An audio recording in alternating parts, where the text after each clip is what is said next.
देखो, जैसे कहते हैं शरीर तो यहीं छूट जाता है, फिर दंड किसको मिलता है। तो शरीर तो स्वप्न में भी यहीं पड़ा सैया में होता है, और जब स्वप्न में थप्पड़ और डंडा चलते तो चीख पड़ते हैं लोग, नहीं चीख पड़ते। और ना कोई डंडा होता है ना कोई पिटाई होती है।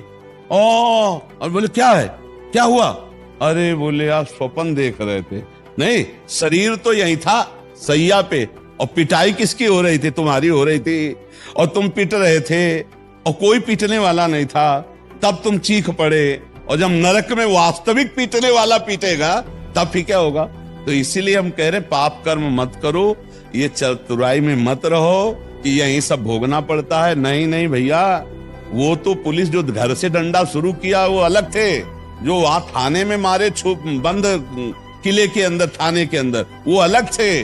लेकिन जब न्यायाधीश के सामने गए अब उस कर्म का न्याय होगा। अभी तक तो ब्याजे में ठोकते रहे। देखो, जैसे कहते हैं शरीर तो यहीं छूट जाता है, फिर दंड किसको मिलता है। तो शरीर तो स्वप्न में भी यहीं पड़ा सैया में होता है, और जब स्वप्न में थप्पड़ और डंडा चलते तो चीख पड़ते हैं लोग, नहीं चीख पड़ते। और ना कोई डंडा होता है ना कोई पिटाई होती है। और बोले क्या है, क्या हुआ? अरे बोले यार स्वप्न देख रहे थे।